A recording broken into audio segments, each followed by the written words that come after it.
Okay, ladies and gentlemen, the time again. We got episode 131 of the Red Hawk Recap upon us. We're gonna have a great episode today. In a little bit here, we got a couple therapists, I think psychologists, women coming on, and we're gonna discuss some juicy stuff. But let's get loosened up a bit. Grab yourself your favorite refreshment, get your posture up.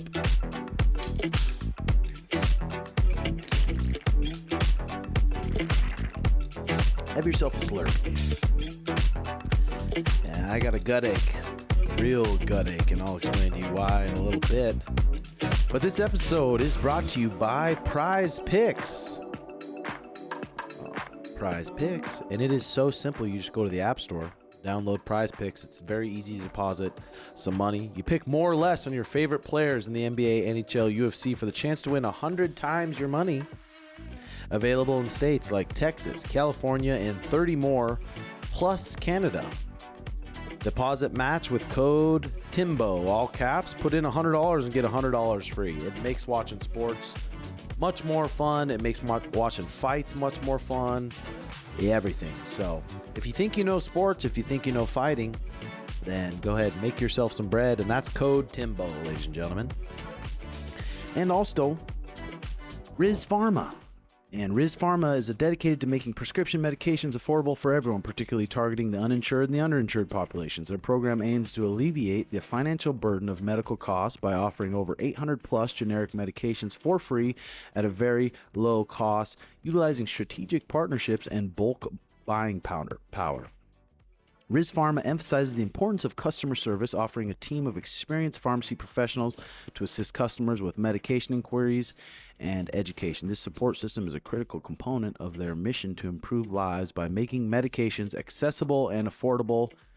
Check it out, rizzpharma.com. The owner of that, John, he's a great guy. Brought to you by patreon.com/Redhawk Academy. The Patreon's been really blowing up these last couple months. People have been loving the confidential pod because I go in there with 0 topics and we just start running and we get juicy. We get real juicy on there. And also there's the 35% off Thorn discount on there.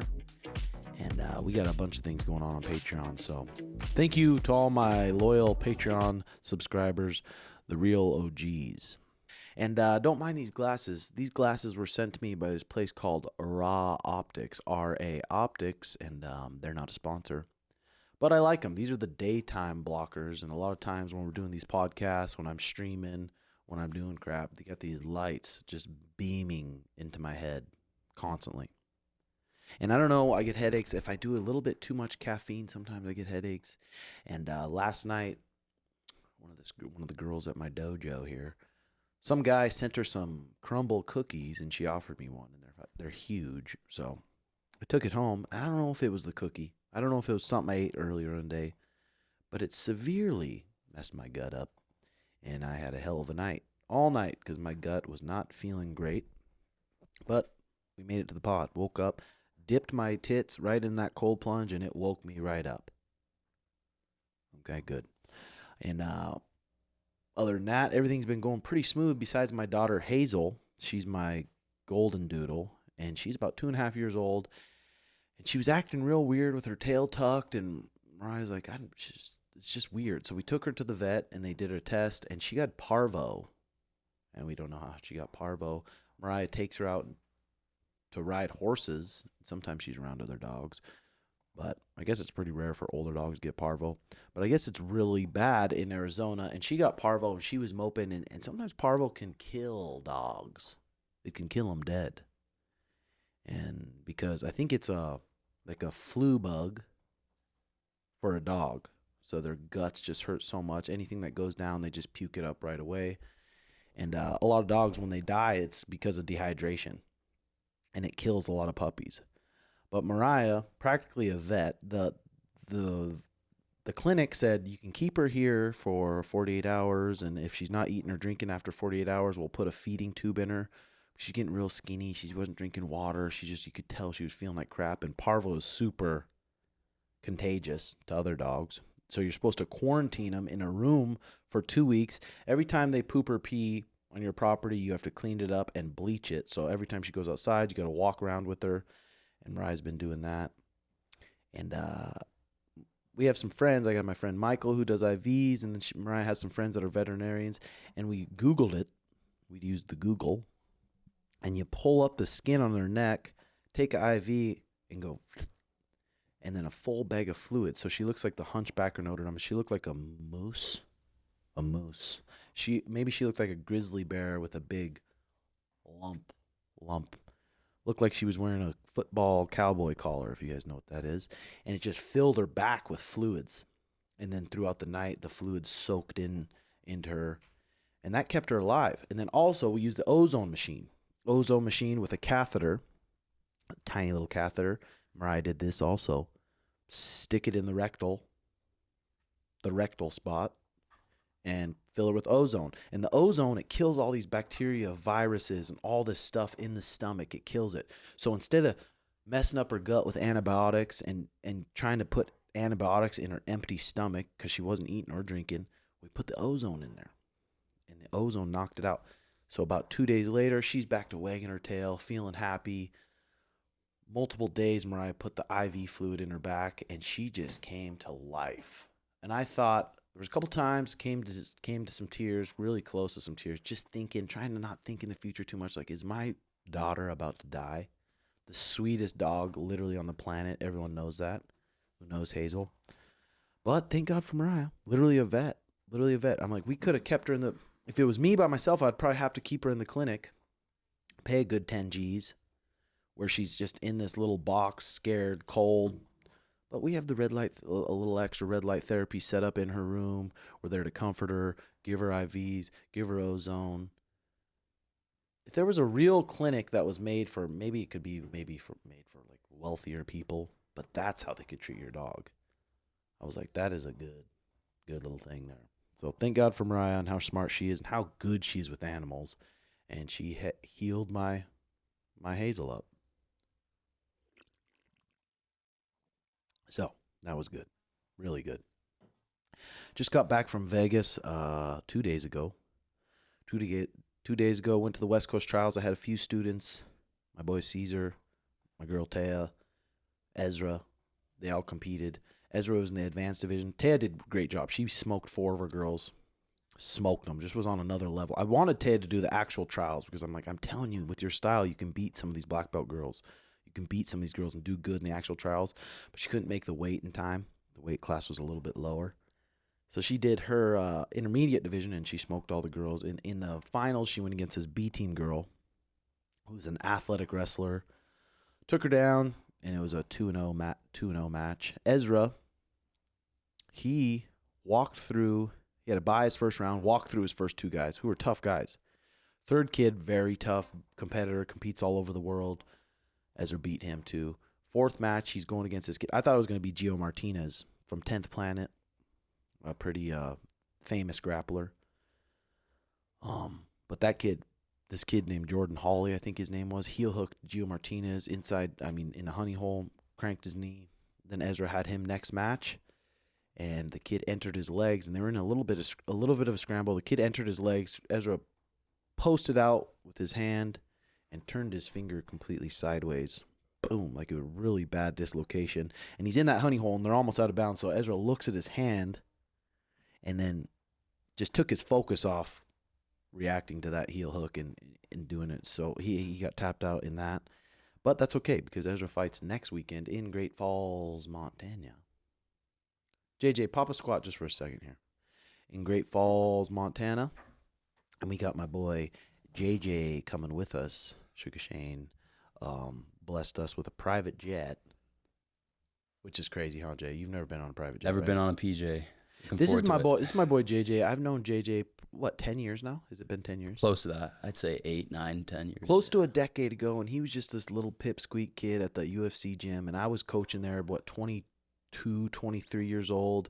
Met JJ, and just a little nice kid, loved training, little spaz. Anytime something didn't go his way, anytime we were drilling jiu-jitsu, he'd buck himself around, start running around the gym, punching shit. But JJ's been training with me 10 years now. And it's crazy seeing him grow up because now he's the coach of the beginners program at my gym. He does mitts for a lot of the guys, Ezra, Tommy McMillan. He's been doing my striking for years. So pretty much every time I see you teaching and doing it, you're teaching the exact same things I teach, which is just money. Yeah, that's what I try to do too.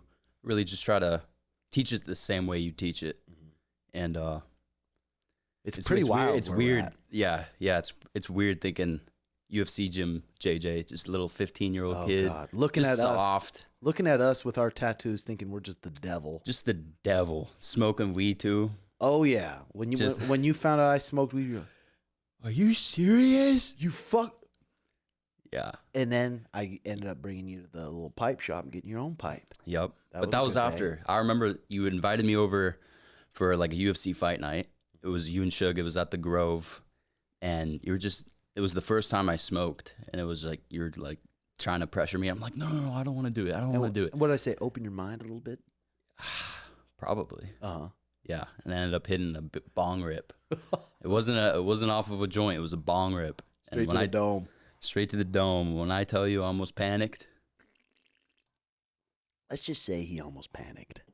His mouth was dry and he's pale. Well, that wasn't the time. Was it when you were pale? No, that was another time that was after we started smoking a little bit more. And you said, let's go bong for bong. Let's go rip for rip. And I'm like, okay, Let's see who's the man. And we're about fucking almost 10 rips in. And I'm sitting on the couch. You got that Bart music going in the back, that Bart Simpson music.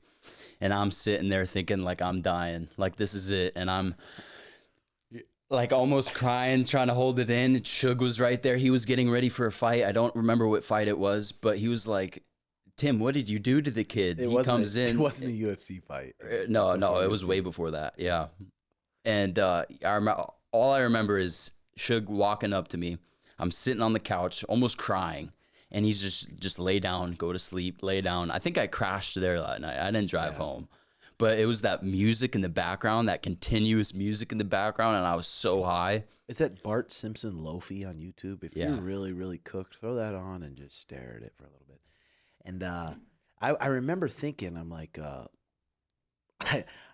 Mariah, I don't think people can overdose on weed, can they? Because he's not looking too hot. It's like, I'm about to cry. I'm like, just breathe, chill, get some water. That's probably the highest I've ever been. And then the first time I ever did edibles, you and Suge gave me 2 of the 10 milligram edibles, and that was at the Grove.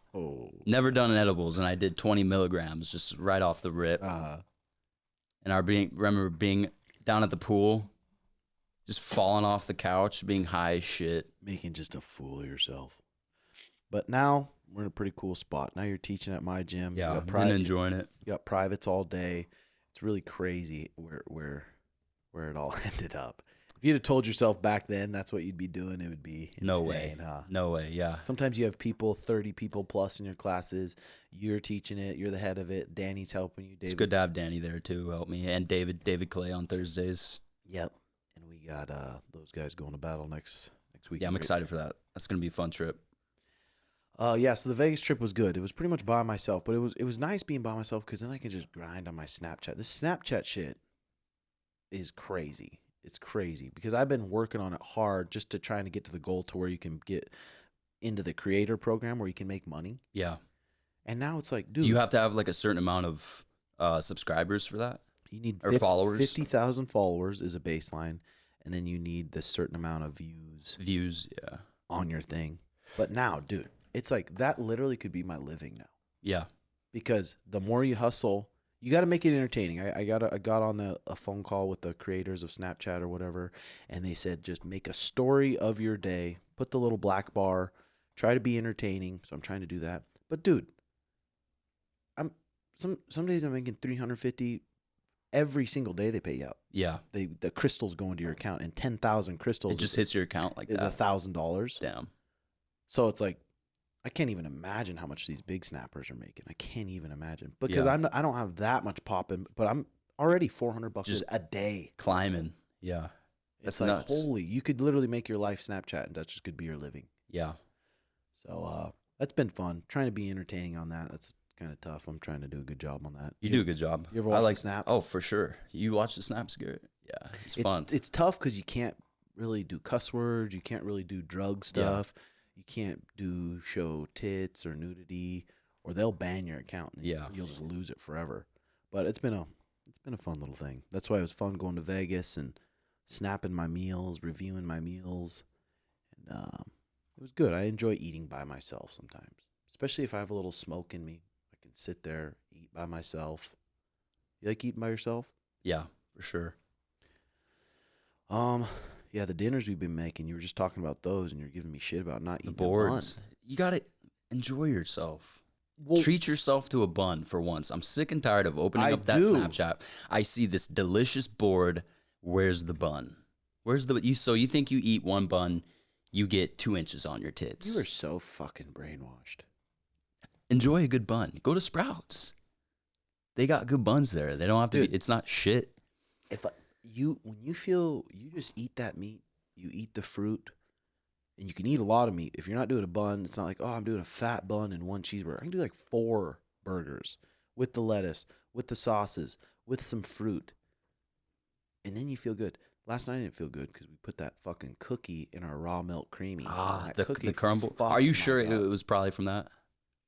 Well, could have been something else, but. And the lemons too. Lemons help with the digestion at the end. Yeah, I'm sick of people calling those lemons. They're sweet grapefruits. Sweet grapefruits. What else we got going on? Nothing really much. I mean, this complex is the hangout place. Rebirth Island comes out today. I was telling JJ in the coach's office, download that so we can get some games in like old times. Make some bets. Make some eyebrow bets. Oh, yeah. Other than some that, wagers. Garrett, how you been doing? Been good, brother. You been staying busy? Definitely staying busy. Staying editing for Sean and you. Doing lots of shorts, lots of reels, and drinking lots of coffee.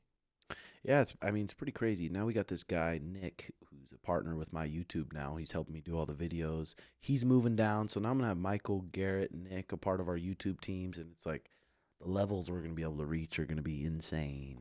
100%. JJ, you watch much reality TV shows? Not really. Mostly just YouTube. What are you watching on the YouTubes? A lot of UFC, Bellator, a lot of fighting, and there's some vlogs. I watch some vlogs, like from vloggers. Who's some vloggers that you enjoy? What's his name? Mr. Beast.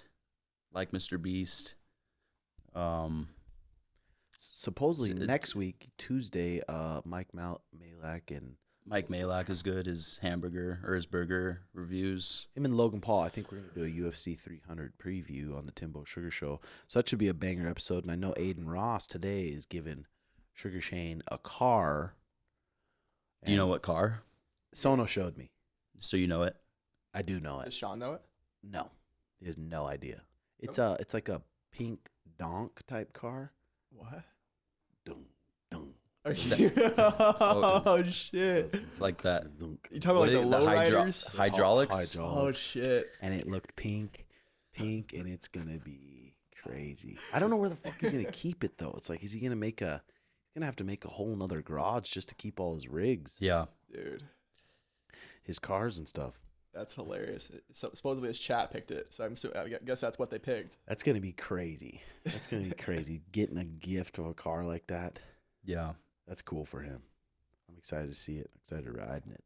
Okay, here we go. Here's some James Clear action here.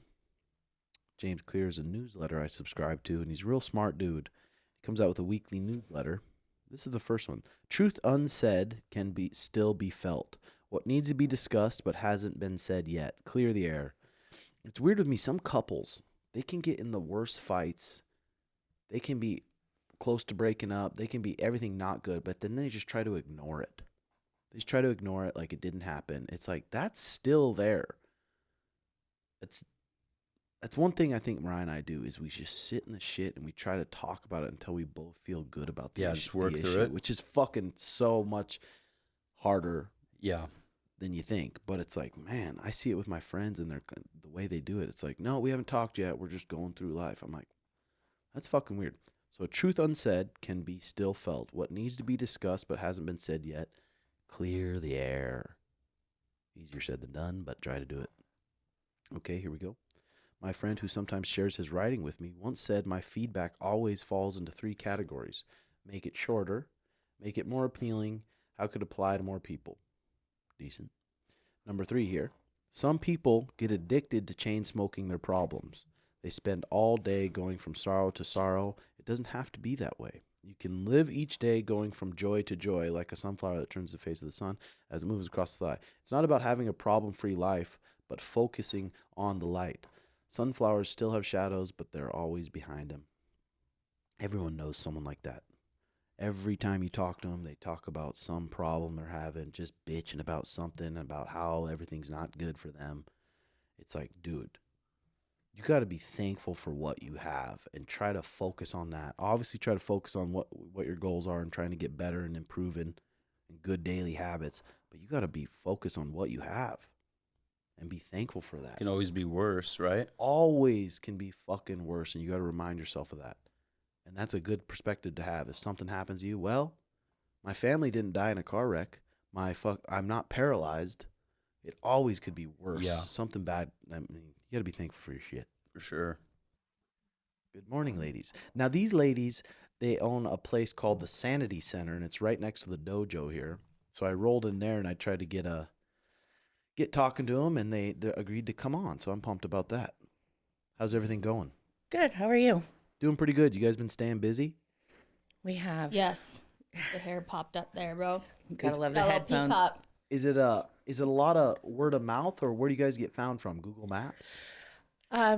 Yes, we do. You know, we show up on the map, you know, and we also are on Psychology Today. We do a few other things, Therapy Den, a little bit of Open Path. There's a few different ways to get the word out that you are practicing. We connect with a few local providers. And you guys both went to school for what? I have a master's in professional counseling, and a bachelor's in substance abuse counseling. And then I have a bachelor's and master's in social work, and I'm a licensed social worker. Damn, that's Yeah. awesome. So why do you think it is that people just love drama so much? Especially watching it. Like Mariah and I turned on a show the other night, and it was Teen Mom Reunion, and we're like watching it, and we're like, if there's no drama, we're probably going to shut this off. We're just waiting for the drama to happen and want to see the drama. Why do you think that is? Is it women more than men? that is such a loaded question in so many ways. I think it's both, you know, For sure. no Yeah. offense, of course. No, for sure. I think the way that we engage with different drama or trauma, you know, gender, I think does influence that to a point.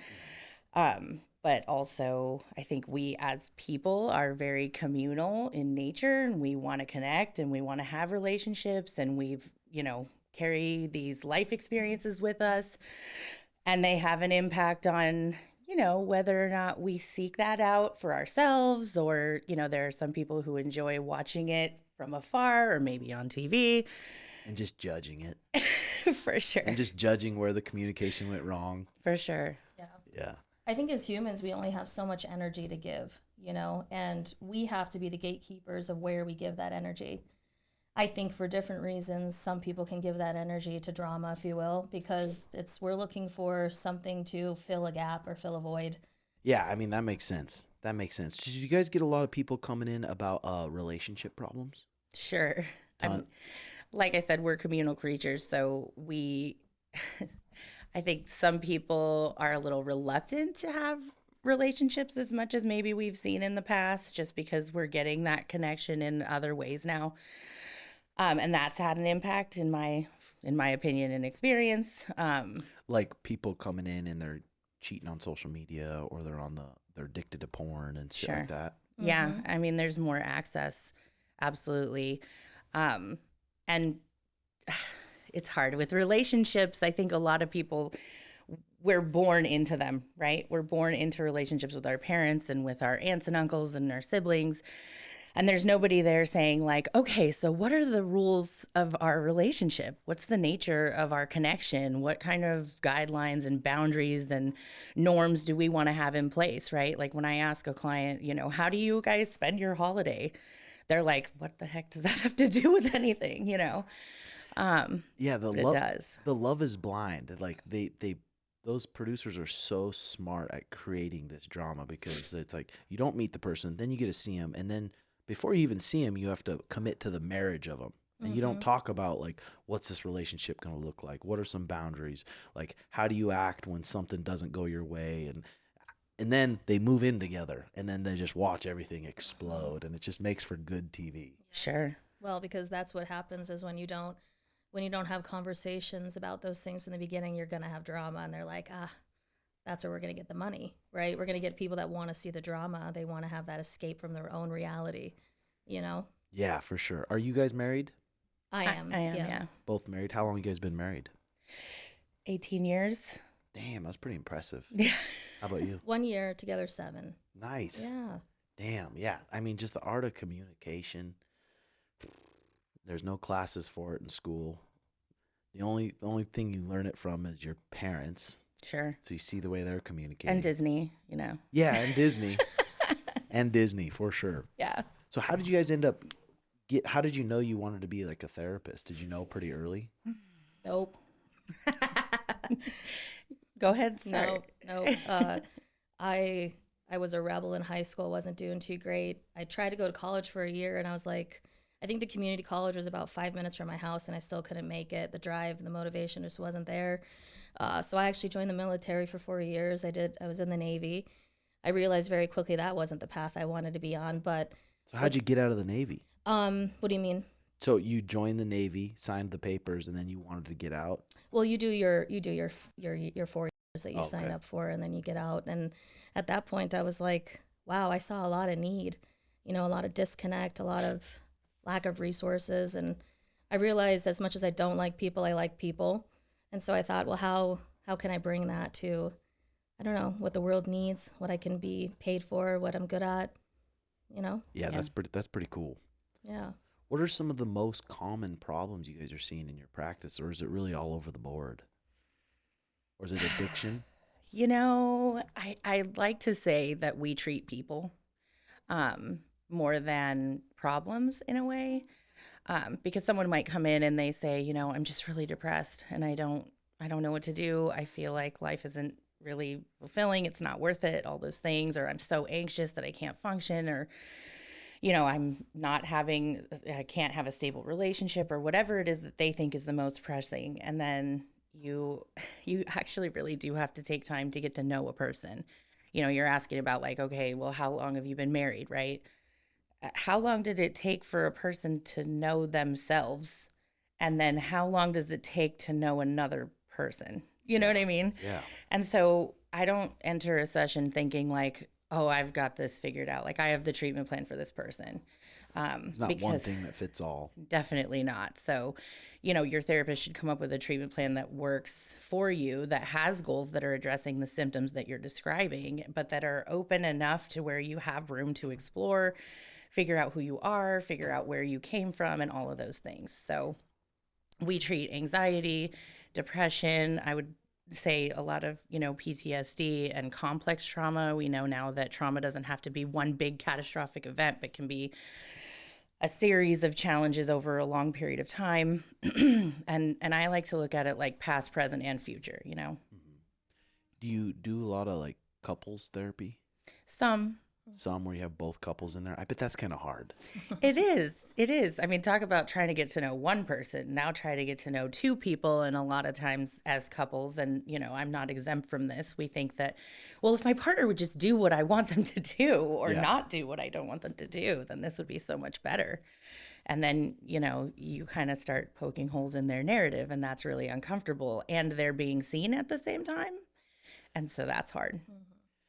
Yeah. Do you think some therapists bring up things from the past that like just, especially with couples and stuff, bring up things from the past and stir it up and just make more problems?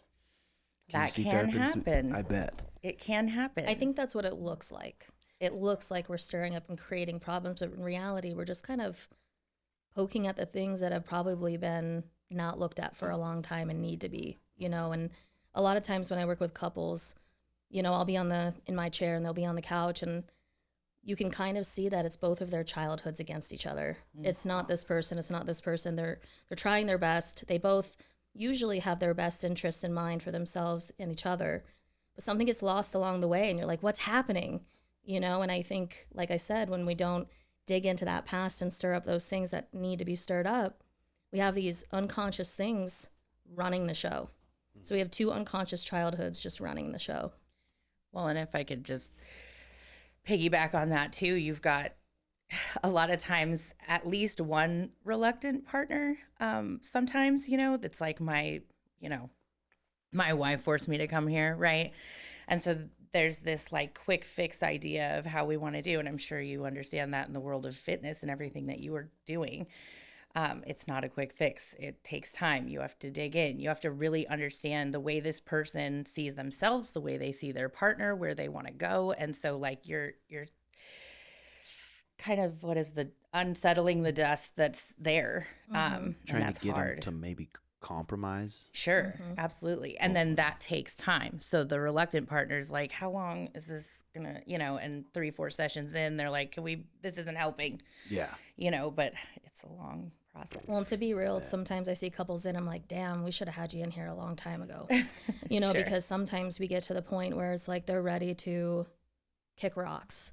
And so they're kind of coming in as like the last try, which, believe me, that there's success in that too. But also, I think if there's anybody out there that's considering going to couples counseling, sooner than later, you know, there's things that we could do preventatively too. This isn't always come in after the fact and try to remedy things. You know, there's things that we could do on the forefront that can create the foundation for a solid relationship. How do you know if you have a good therapist, or what are some signs that you're just like, all right, I don't know if this this person is the one? I love that question. It's a Yeah. beautiful question. Take it away. Sorry, I don't mean to. I've found, you know, therapists go to therapy, right? So we've been on both sides of the chair, and getting into therapy and getting into a therapeutic relationship with a therapist is getting into a relationship. So if you don't feel safe, if you don't feel secure enough to be vulnerable, it's likely there's not going to be a ton of work that's able to be done there, because we have to go into some really Deep hidden shit. parts of us, right? The parts that we've been hiding from everyone, sometimes from ourselves for a long time. So if you're not feeling safe, if you're not feeling able to be vulnerable with your therapist, also, if your therapist isn't feeling comfortable to challenge you, right? Because we've already been doing it our way for a long time, and it's likely not working if we're heading into therapy, right? We're like, hey, we want to adjust some things. So we also don't want a therapist that's going to sit there and yes us all day. You know, we have friends for that. We have you know what I mean? So it's like, we also want to have that relationship too, not only to support us, but to challenge us. Well, and yeah, just if I could answer as well, that's part of like our practice, and what we're trying to do is create an environment that is a little more laid back, that is not what you see on TV or what you imagine in your mind or what you may have even experienced, where you're coming in and you're laying on the couch and there's a person in the suit and they're talking to you about, you know, your mother every time, you know, and so we want to make sure that our clients are comfortable being human, that they understand that we're doing our best to be relatable and to meet you where you're at. So if you don't feel genuinely connected with your therapist, I would say keep going, keep looking. There's not a one size fits all situation with therapy. There's a lot of different modalities, a lot of different ways to practice, a lot of different personalities involved. Even as you asked us when we came in about our licenses are different. Our degree path and training was different. And so it's not a lost cause. If you've only tried one or even two therapists, I would say keep looking. Is there ever a time where you're with a couple, a married couple or whatever, and just like you think, all right, maybe you guys should break up, and do you give them that advice ever? It's like, does not look like it's healthy at all. That I would say. I would say this is not healthy. And that, you know, you guys might need to really look at this situation and figure out if these are things that you want to address. And I would give them specific examples of what is unhealthy and examples from their own experiences about how it's manifesting itself in their actual life, right? But you still work through things with them as long as they're willing. So I would never tell someone that, oh, this isn't going to work. I know there was a movie, Wanda Sykes is the therapist. She tells a couple that, and I was like, oh, like, no. because they're in there for a reason. They're wanting to Yeah. fix it. One of them is at least. sure. And ultimately, it is the client's voice and choice on how they want to live their life. And it is not my role in any way to think that I know what's best for them. We're human, right? Of course, there are thoughts that we have and we need to be honest with and we need to confront as a professional for ourselves. But ultimately, what the client chooses to do with what the tools are that they're learning, the skills they're learning, the ways that they're communicating, all of those things, how they use it is up to them. Yeah, that makes sense. That makes sense.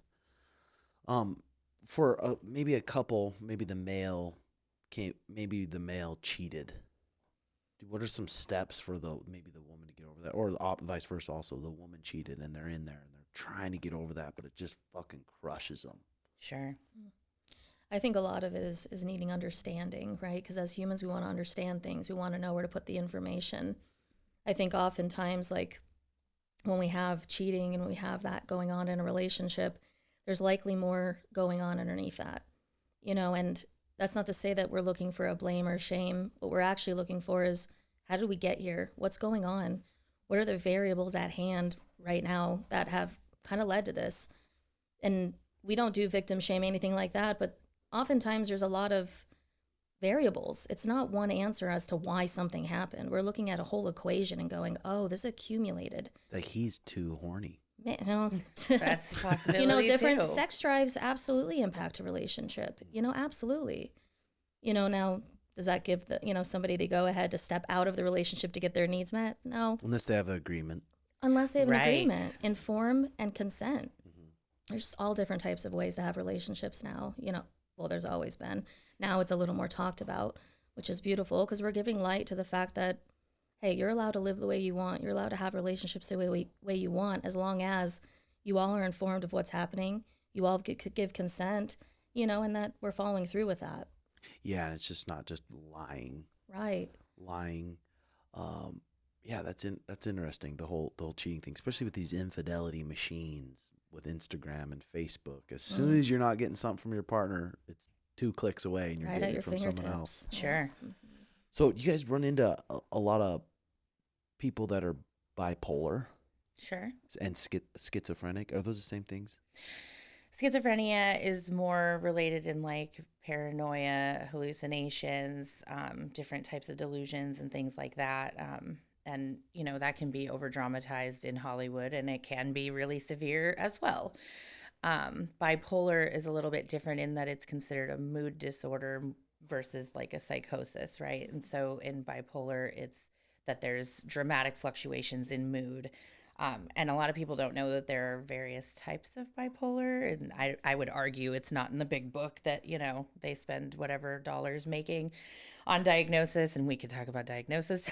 But, there are varying degrees. So there's like bipolar 1, bipolar 2. So you have like people who experience extreme mania and extreme depression. And then there are variations in between as well. So yes, we do work with bipolar. Psychosis is a little bit more of a specialty. And so we don't see as much of that in our practice. The schizophrenic stuff. Right. And so with the bipolar people, do you try to figure out what's triggering it? Yes and no. I would say there's an argument to be made about whether or not, about what bipolar is, right? And so when it comes to diagnosis, they're very subjective. I think it depends. Some providers can be heavy-handed with certain diagnoses than others, and some providers can be very timid approaching different diagnoses. And some, and like I said, that book that we diagnose from, right, is also subjective and created by a lot of different minds that you wouldn't maybe even expect, like lobbyists and stuff like that. So we're not as heavy-handed on the idea of diagnosis. We're very much rooted in the idea that trauma can manifest itself in a lot of ways. Now, are you having bipolar symptoms? Maybe yes, right? There are these dramatic shifts in mood. Maybe you have clear mania, you're compulsive shopping, you are engaging in sex addiction in those times, stuff like that. Then what I would do is obviously past, present, and future work on the trauma. Also working on like, how's this manifesting itself in your life right now? What is the problems that you're seeing, and how can we prepare for those fluctuations in advance and make it a part of our lives instead of something that we're constantly battling. Oh, that makes sense. Yeah. Yeah, for sure. And I think it's more of just how can we empower that person to take care of themselves through whatever diagnosis they have, right? Because really what a diagnosis is an accumulation of symptoms. And like she's saying, it could be really subjective. You can go to one psychiatrist on one end of the block and get a diagnosis, and you might get a different one from the opposite end. That's not to say that it's not helpful, right? It helps guide what we do, but it's not like she's explaining. It's not really our end all be all driver. And do you guys sometimes prescribe meds?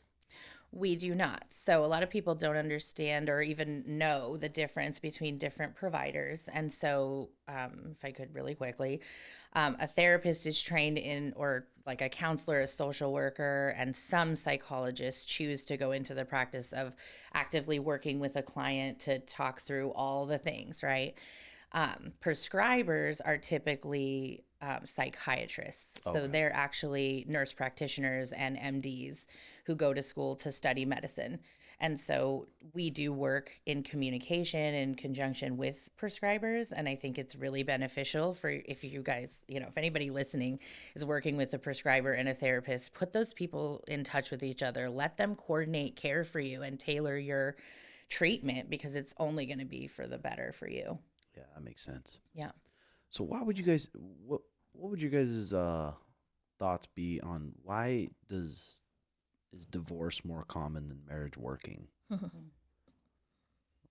Like, why does marriage rarely work? It seems like, especially nowadays. That's a big question. Yeah. There's a lot of answers. Yeah.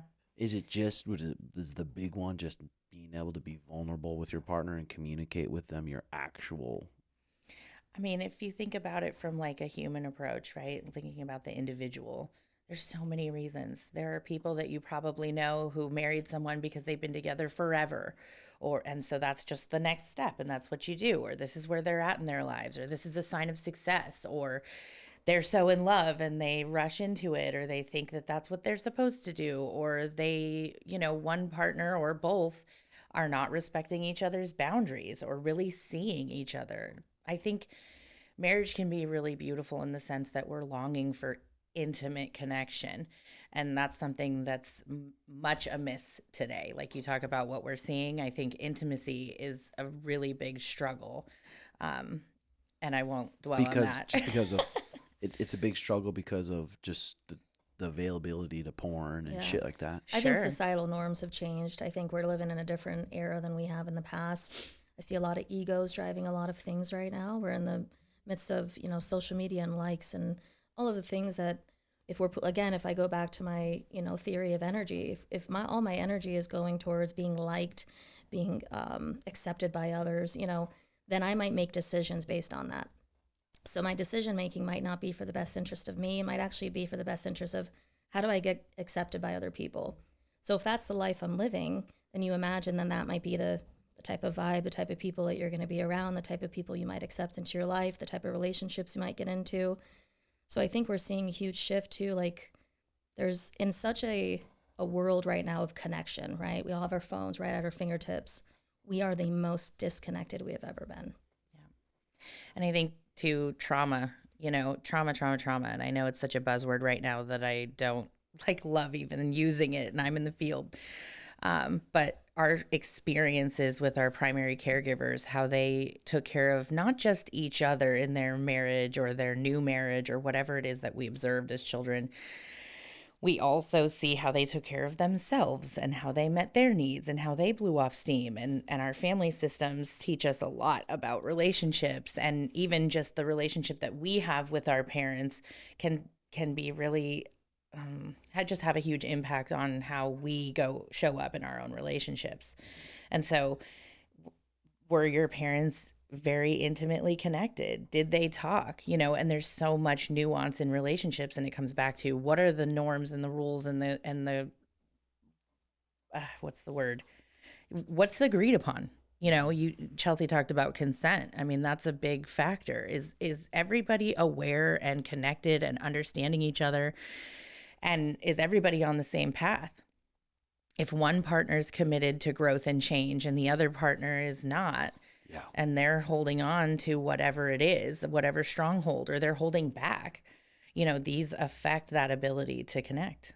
Yeah, I mean, you sign that contract with that person, and that person's not wanting to grow, and you're wanting to grow. It's like, do you think it's better for kids, say kids, I mean, obviously, as a kid, I saw my parents really loving on each other a lot, hugging on each other, and now I do that with my partner a lot more. Do you think it's better for kids if the parents, they're staying together just for the kids? They're staying together just for the kids. They never kiss, they never hug, they're never loving.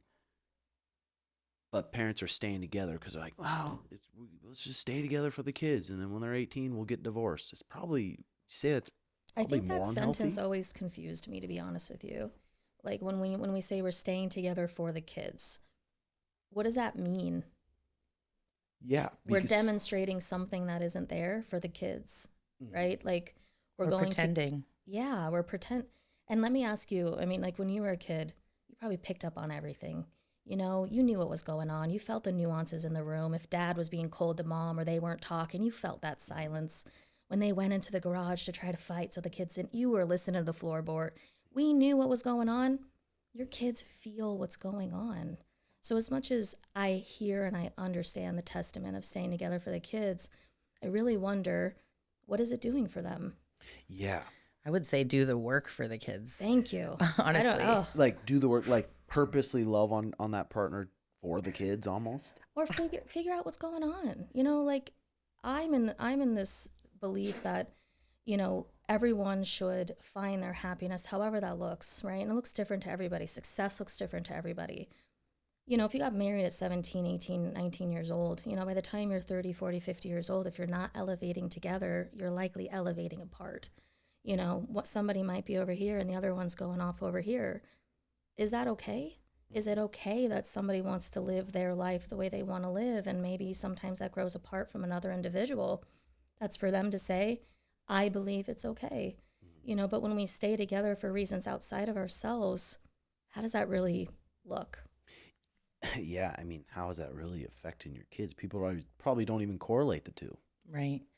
And honestly, we could just break it down to brain chemistry and looking for, because you are talking a lot about, you're bringing up a lot of about porn and about cheating and about things like that. So I just want to say, you could go down to just biological influence on some of that stuff. Why do we eat the cheesecake instead of the celery? It's about the way that our bodies work. And a lot of people, they graduate with maybe a semester of anatomy, and it's the basics of what you're made of, and you don't understand the science of, when I do this is the response that I'm getting. I mean, when I'm doom scrolling, my dopamine receptors are active and I'm engaging in that.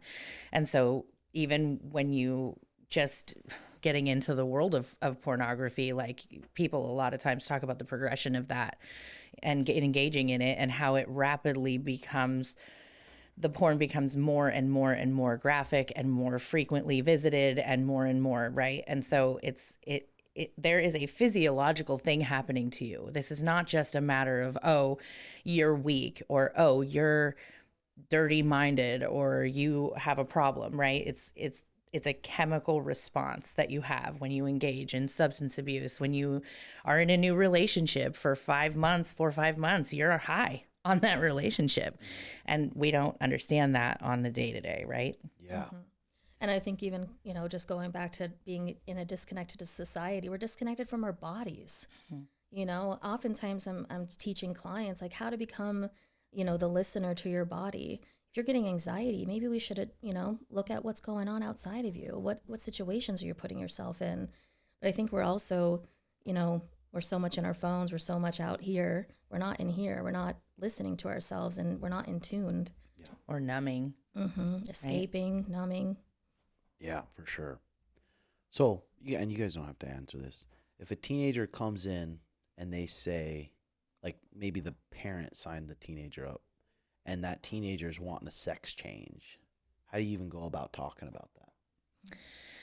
I think any treatment at all needs to start with the individual, right? And so I mean, obviously, we're not talking about like what was the parents' motivation? What was the teenager's motivation for the actual therapy? And just getting in on the ground floor. Where have you come from? What have you been through? Who are you? Do you feel rooted in that? What are your values? And then also like working with them on what their future looks like. Everyone has, you know, autonomy to make their decisions. And as a parent and a client, that's the same. Yeah. Damn, I bet that's crazy. You guys, what's some crazy stories that you guys have had of people that have came in and you're like, wow, this is just kind of, I don't even, where you're almost stumped. That's hard because, you know, confidentiality, Yeah. right? Yes. I would say Yes. like generational trauma is really hard. You know, when you have, you know, abuse or neglect or, you know, whatever you want, running through families and not really getting addressed or healed, you're dealing with a lot of layers of things going on. You know, it's the way my grandparents did things and my parents were raised that way. You know, it creates a norm, you know, so sometimes I get clients sitting in front of me and their reality is not my reality. You know, I remember one time asking a client like, well, did you call the police? Did you make a police report? They're like, we don't do that here. We don't get them involved. And I'm like, okay, yeah, that makes sense, right? We're talking about different cultures, different lifestyles, different way people live.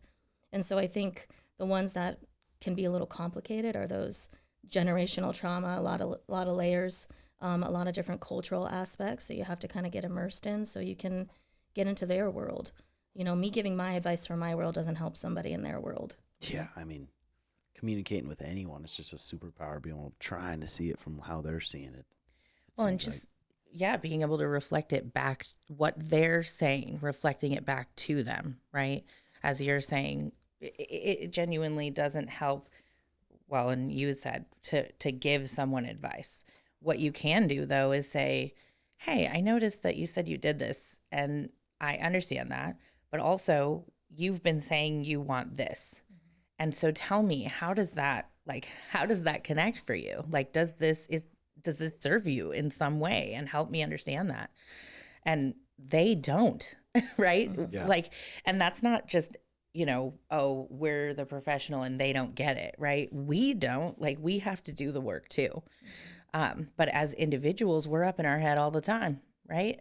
And so having someone who's genuinely trying to see you, like for you, that is a huge advantage. Yeah, I bet. And they want the best for you, right? They like, it's not our stake in the game, you know, and that's what we try to say too. It's not about us. Even if you come to me and you're like, hey, this isn't working, I'm like, hey, I'm glad you told me. Let's get you somewhere that would work. Let's get you somewhere that you can find that connection, you know, because it's not about us, it's about them. Are you guys pretty good at shutting your minds off when you get home? Or are you constantly just thinking of different ways, different things you could have said to that client to help them? Or Yes, I'm good at shutting it off. I'm very, very focused on my clients when I'm with them, because you have to be. I mean, I want to like actually get in there. I want to feel their feelings. But when I go home, when they go home, you have to be done. And so I do a little visualization of, you know, it's a switch in my head, like this is my work head and this is my home head. And of course, there are times like I'm human and you wake up in the middle of the night and you're like, yeah, you're like, oh gosh, you know, how did today go? How's this person doing? I haven't heard from them. And you're like, no. But then again, I know that at night your brain chemistry is different and that it's not going to be the best time to make any decisions. And so I just put it away and continue with my sleep.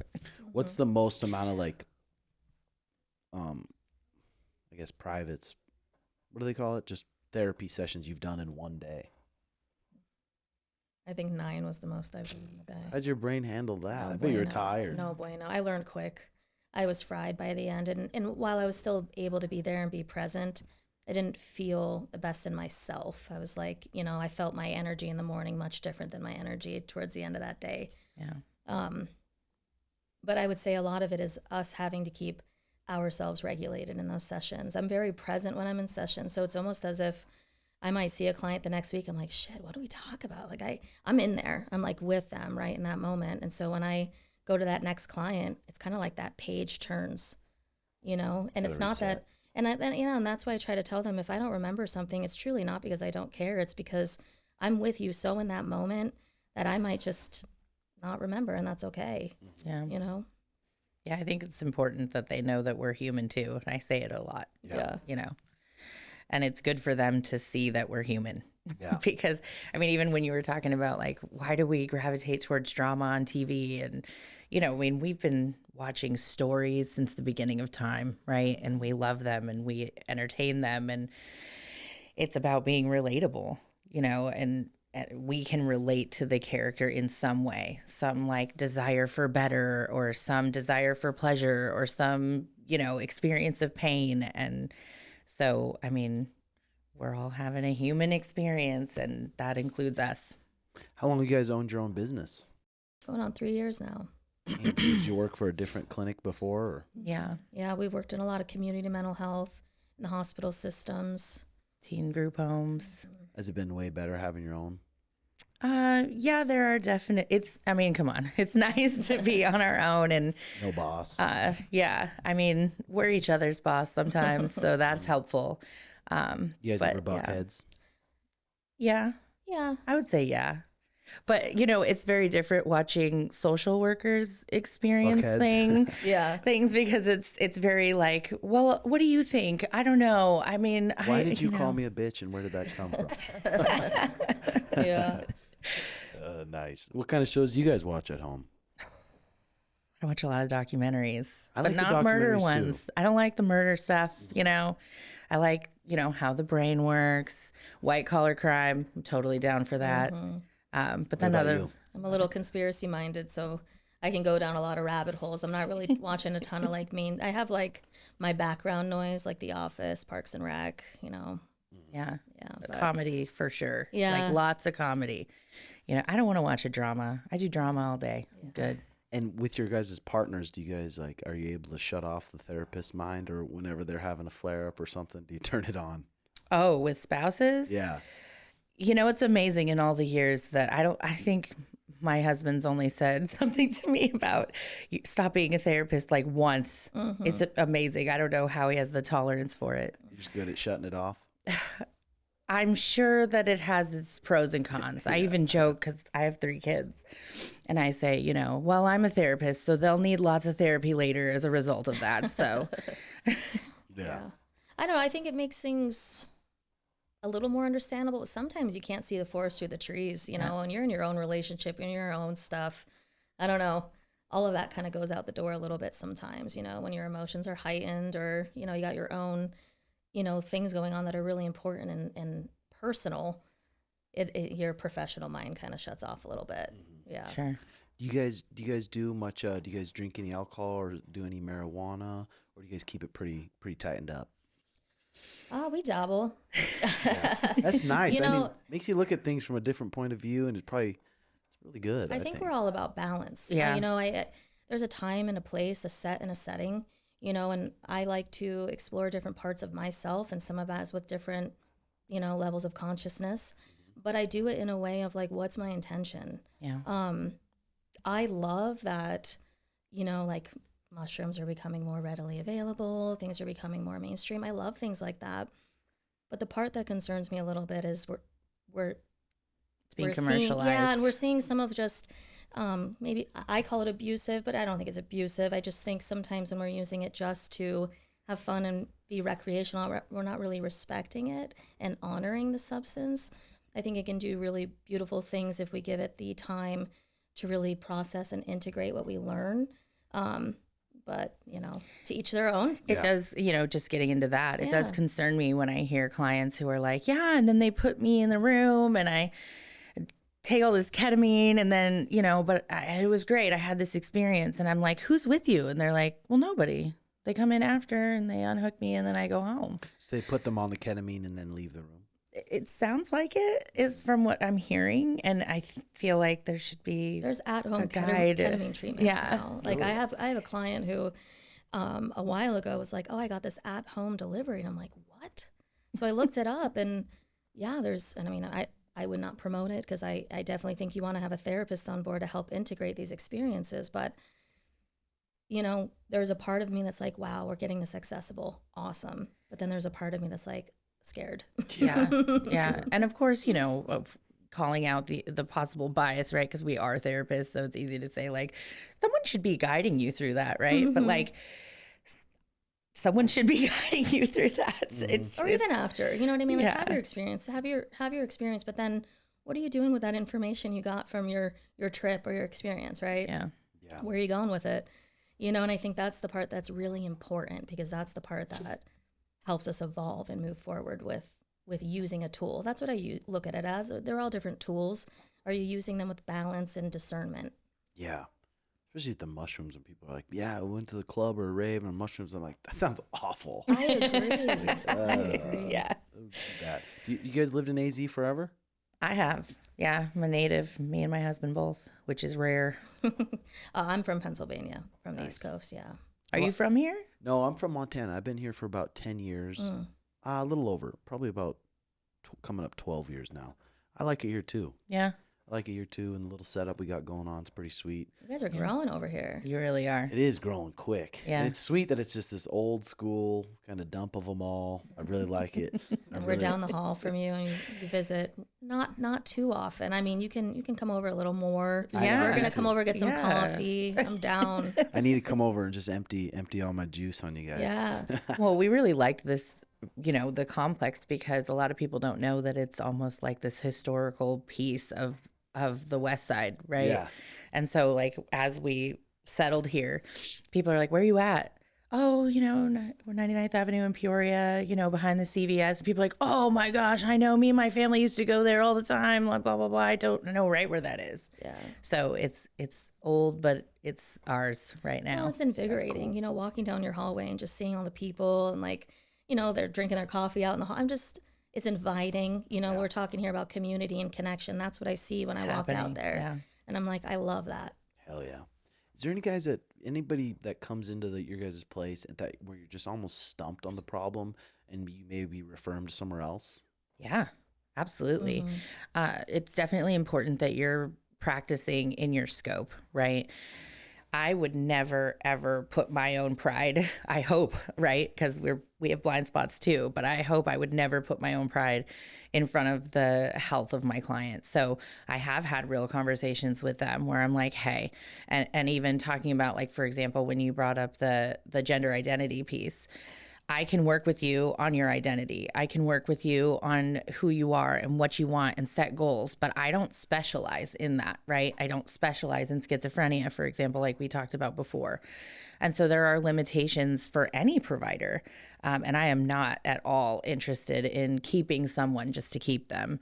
I would absolutely be looking for resources for them and refer out. And there probably is a lot of therapists that are like that, huh? Yes, That that's just want to keep you coming back. well, I don't know. I would hope not. I Yeah, would hope not. I'm sure there is, just like in Yeah, any. It's like any profession. You know what I Sure. mean, you're gonna have your good eggs, your bad. You know, it is what it is. But that's why we were saying earlier, like, you want to. It's one of the most important things that you can vet, right? Vet your therapist. Find out if you're a good match. Get in there. A lot of them offer free consultations too. You know, you can usually get on the phone with them for 15 minutes and see how the vibe is. If you're already like digging in and connecting with them, you could probably know, okay, I think I could grow in this relationship, you know? But that connection is everything. Yeah, for sure. I have a question. What's one tool for like relationships? Like my girlfriend and I started implementing like a weekly meeting sort of thing. What's one tool that relationships could take on that would like immediately help them? I'm like, I don't want to talk over you. Something that I always encourage is getting into play. We as humans, we are so goal oriented, you know, and we're you know, grind. What are we doing next? Progress. And while that's beautiful, sometimes I think we lose sight of just being and being humans. When we usually connect with another person, there's parts of us that are connecting. And so what I would say too is let's go back in that relationship. How did you connect in the beginning? What were some things that you did to really, you know, grow and get to know each other? You know, if something that you always did was camping and traveling and off-roading, and you tell me you haven't been doing any of that shit for 2 years, I'd be like, what are we doing here? Right? And so I think too, it's like, I love weekly meetings. I love check-ins, you know, getting into the nitty gritty of things. But I think there also is a place for just being, you know? So how can we get out of our reality a little bit and connect again? And that might look like going on a camping trip, going to look under the stars, you know, playing games you used to play, watching cartoons that you liked. And I think getting down to that basic humanity again, then you can kind of connect, right? You're having that connection where now we can kind of get into some of that tougher stuff too. Right. Yeah. And I think, you know, sex too, right? Like it's like people come in and they're reluctant to talk about that. And I think it's a absolute part of your relationship, whether you're having it, whether you're not, how often you're having it, how's it looking, everybody happy? No, okay, what's going on, right? Mm-hmm. And so like you said about kids growing up in the home and the parents aren't even touching each other, aren't even, you know, patting each other's butts or giving each other a kiss, like that's all dopamine, right? And so like the more, when it comes to sex and physical touch, the more you do, the more you do. And so like, obviously not smothering your partner with physical touch, right? But understanding each other's boundaries, each other's likes, each other's dislikes, and trying to connect. Looks so different, right? Levels of intimacy. Like it's not always about sex either. Right. There's ways that you can have intimacy with a partner and it might not even be sexual, right? You know, if your partner likes to hold hands and you don't really like to hold hands, does it kill you to grab her hand once in a while, right? Same for the man. Like if he likes to cuddle and you're not really a cuddler, cuddle once in a while because you know you want to feed each other's needs too, you know? And you probably see it a lot. I mean, I'm sure there's got girls that are just as horny, if not hornier than guys, but most guys like are super horny. This came in from the Patreon here. How to talk to your partner about not being fully satisfied sexually, whether that's not enough sexual activities or not trying new things. It's weird people get married and they'll sign this contract and they're scared to even talk about that kind of stuff. Like it's a foreign bad thing to talk about. Well, or that we haven't talked about that before we signed the contract. Yes. Like, I mean, right. You know, I feel like if you're not feeling safe to have those conversations in your relationship, that's the first space to look at. Why aren't we feeling safe to come to each other and talk about these things? You know, like the weekly check-ins he mentioned, that's beautiful. It actually carves out a piece of time every week that you're already planning to come together and talk about things.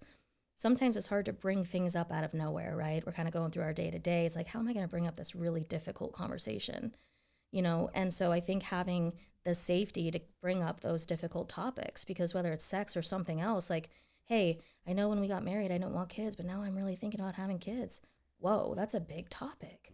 How do you just bring that up after dinner one day? Yeah. Right? On a Wednesday. Like, what are we doing? But so I think it's having that safety to say we can have those tough conversations no matter what it's about.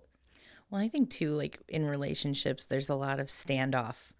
You know, I've got my guys over here and my situation and my trauma and my shit, and my insecurities, right? And then you've got yours over there and you're doing the same thing and everybody's holding their cards, right?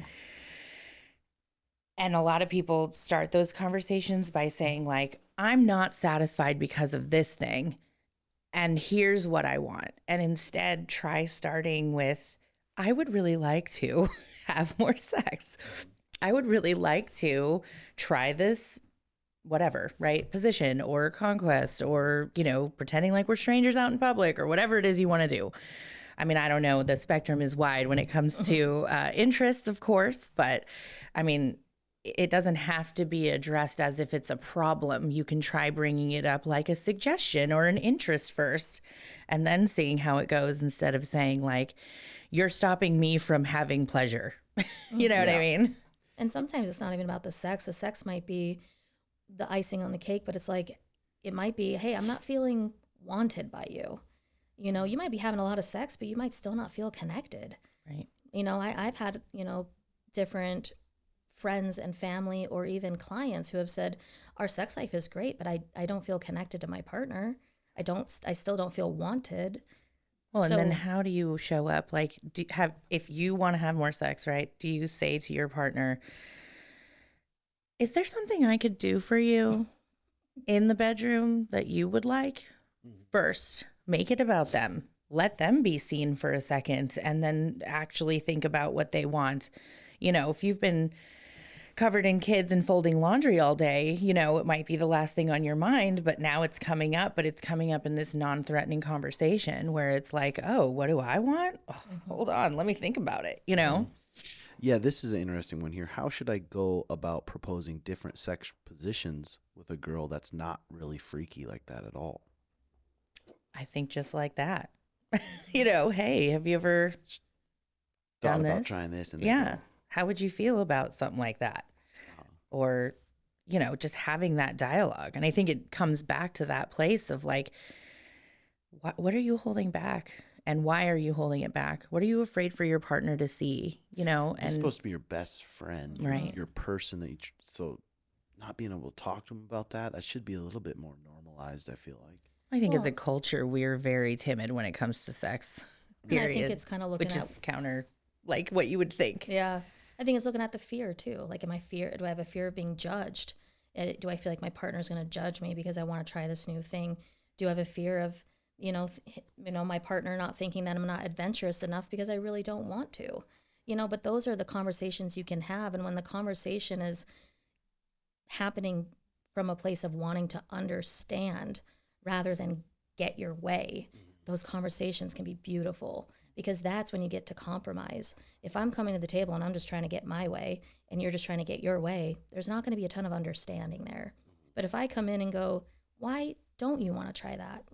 Why are you hesitant? You might be able to get some of those fears out where you could say, oh, well, let's address them.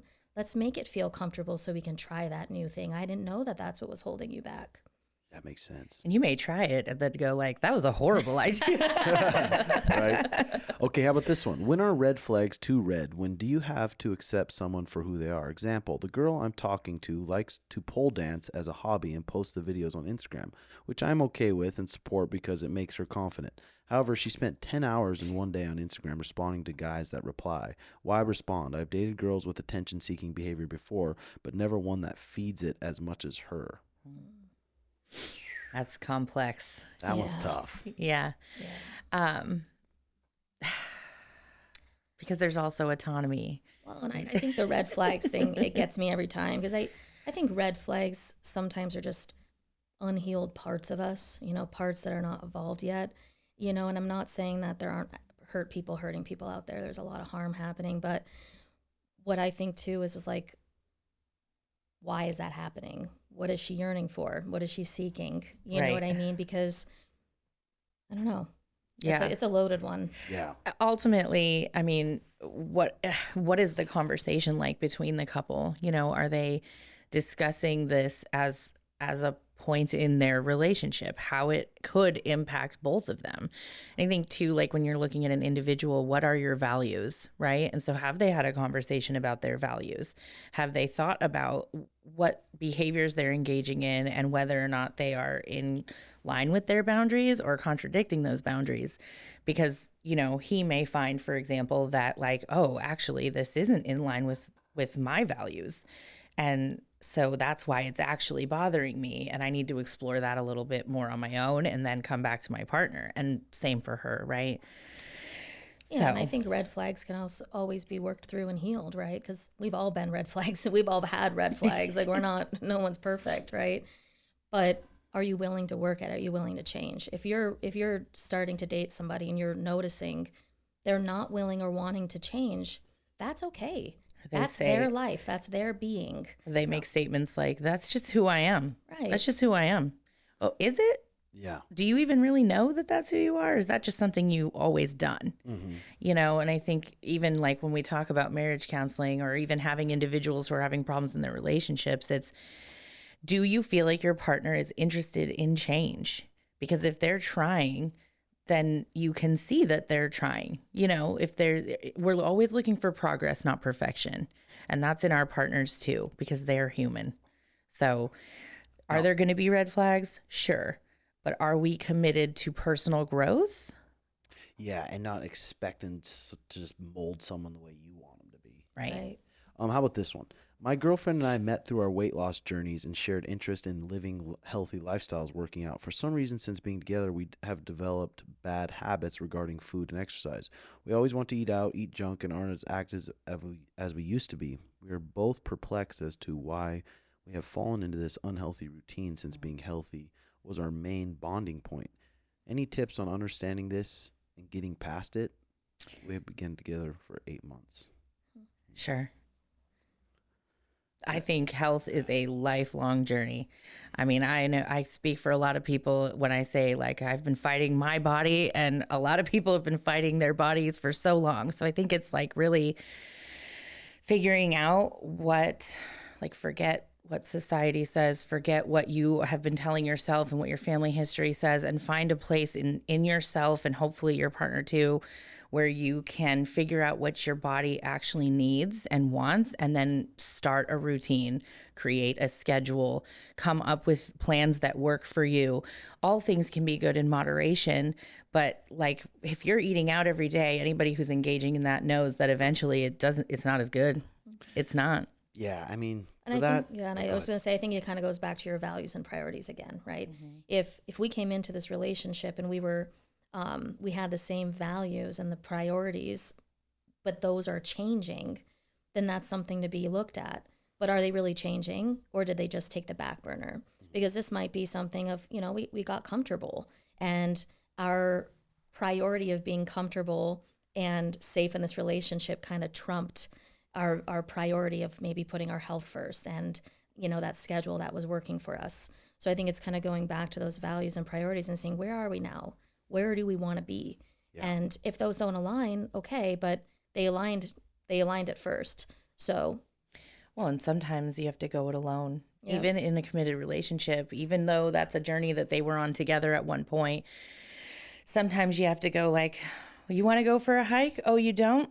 Okay, well, I'm going to go, you know? Yeah, maybe you could be an example too when they see you being healthy and having more energy and being in a better mood and not waking up groggy. Maybe she'll be like, damn, you might I want to empower keep them. up on that. Yeah. For sure. But definitely don't make it like, well, I'm doing it. So where you at, bro? Because that's just going to create resentment at times, you know?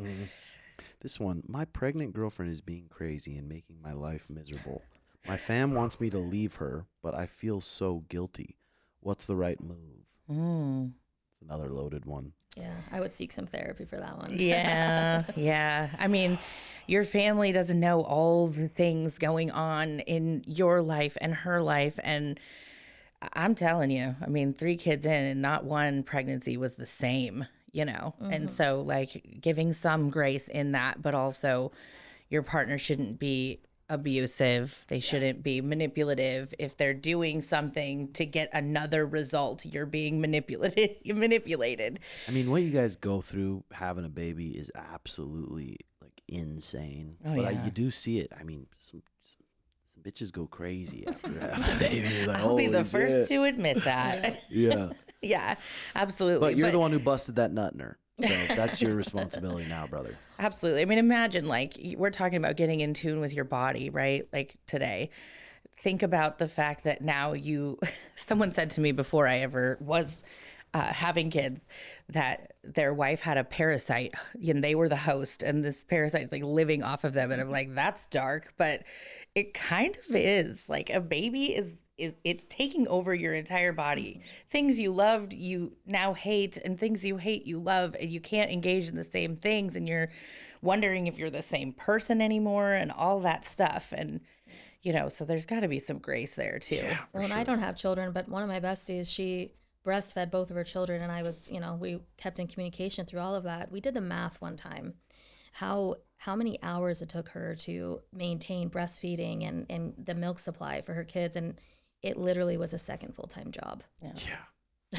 Yeah, for sure. Especially if the woman has like a passion that she's super passionate about it, just everything's going to just change, right? Absolutely.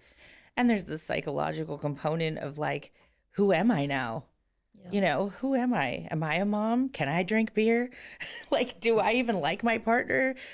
Questions that somebody might ask under regular circumstances, but now there's all this weight and responsibility of like being a parent and all these messages that you get. I mean, nobody gets more advice than a pregnant person. Oh, I bet. And Especially if so- it was unplanned. Oh, yeah. And you're just like, oh, shit. Oh, yeah. How do best approach distribute? I had a question to add on to the last one. Oh, hit it, Garrett. Is it bad to go outside of your relationship to ask for advice or talk to people outside of therapy? Kind of to bounce off the last question.